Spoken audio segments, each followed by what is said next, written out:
Hello everyone and welcome to my channel Rishu's Bookshelf. Today we are going to read the sixth chapter from the book Charlotte's Web by E.B. White. So let's begin. The early summer days on a farm are the happiest and fairest days of the year. Lilacs bloom and make the air sweet and then fade. Apple blossoms come with the lilacs and the bees visit round among the apple trees.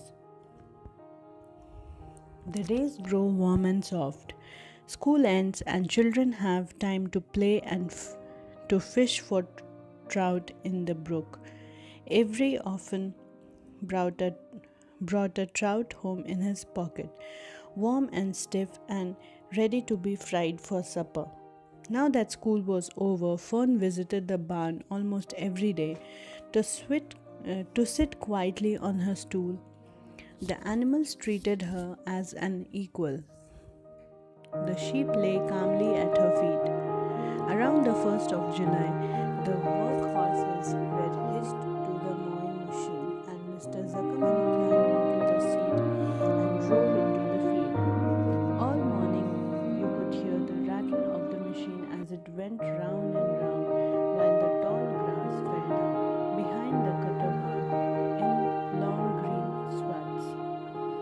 Next day, if there was no thunder shower, all hands would help rig and pitch and load, and the hay would be carried to the barn in the high hay wagon with Fern and Avery riding at the top of the load. Then the hay would be hoisted sweet and warm into the big loft until the whole barn seemed like a wonderful bed of timothy and clover. It was fine to jump in and perfect to hide in, and sometimes Avery would find a little grass snake in the hay and would add it to the other things in his pocket. Early summer days are a jubilee time for birds in the fields, around the house, in the barn, in the woods, in the swamp, everywhere, love and songs and nests and eggs. From the edge of the woods, the white-throated sparrow, which Boston calls, "Oh, Peabody, oh, Peabody, Peabody." On an apple bough, the phoebe teeters and wags its tail and says, "Phoebe, Phoebe." The song sparrow, who knows how brief and lovely life is, says, "Sweet, sweet, sweet interlude, sweet, sweet, sweet interlude." If you enter the barn, the swallows swoop down from their nest and scold. "Cheeky, cheeky," they say. In early summer, there are plenty of things for a child to eat and drink and suck and chew.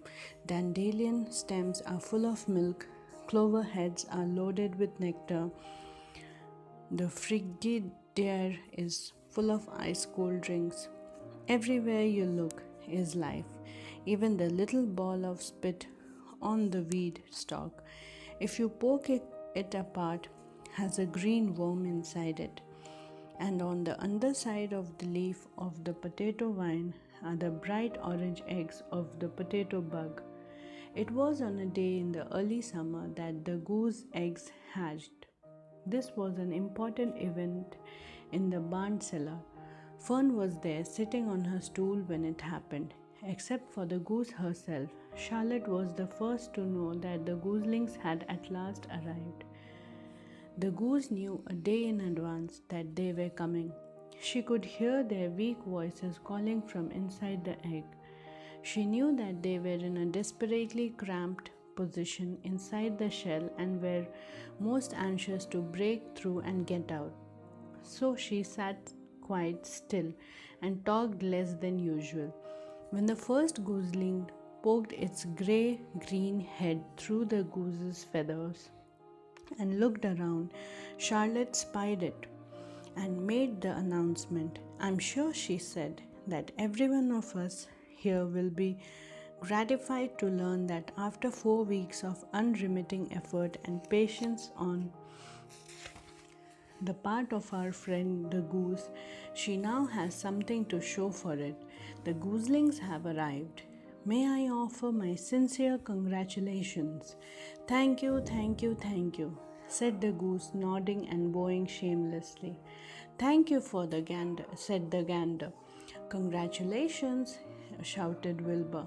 How many gooselings are there? I can see only one. There are 7, said the goose. Fine, said Charlotte. 7 is a lucky number. Luck had nothing to do with this, said the goose. It was good management and hard work. At this point, Templeton showed his nose from his hiding place under Wilbur's trough. He glanced at Fern, then crept cautiously towards the goose, keeping close to the wall. Everyone watched him, for he was not well liked, not trusted. Look, he began in a sharp voice. You say you have 7 gooselings? There were 8 eggs. What happened to the other egg? Why didn't it hatch? It's a dud, I guess, said the goose. What are you going to do with it? Continued Templeton, his little round beady eyes fixed on the goose. You can have it, replied the goose. Roll it away and add it to that nasty collection of yours. Templeton had a habit of picking up unusual objects round the farm and storing them in his home. He saved everything. Certainly, said the gander.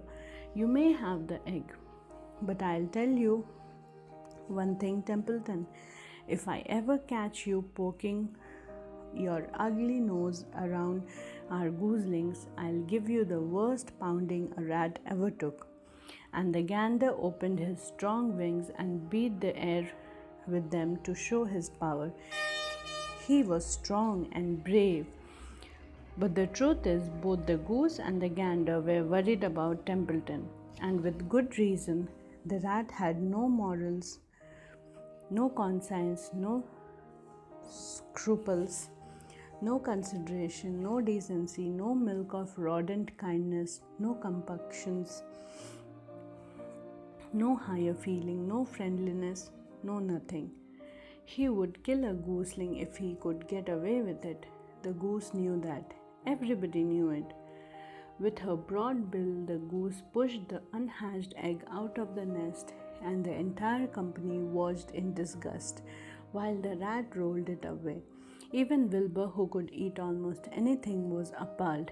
Imagine wanting a junky old rotten egg, he muttered. A rat is a rat, said Charlotte.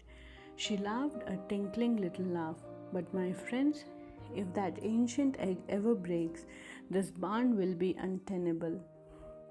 What's that mean? Asked Wilbur. It means nobody will be able to live here on account of that smell. A rotten egg is a regular stink bomb. I won't break it, snarled Templeton. I know what I'm doing. I handle stuff like this all the time. He disappeared into his tunnel, pushing the goose egg in front of him. He pushed and nudged till he succeeded in rolling it to his lair under the trough. That afternoon, when the wind had died down and the barnyard was quiet and warm, the grey goose led her 7 goslings off the nest and out into the world. Mr. Zuckerman spied on them when he came with Wilbur's supper. Well, hello there, he said, smiling all over. Let's see. 1, 2, 3, 4, 5, 6, 7. 7 baby geese. Now, isn't that lovely? Thank you all, and I'll see you in the next chapter. If you like it, please subscribe. Thank you.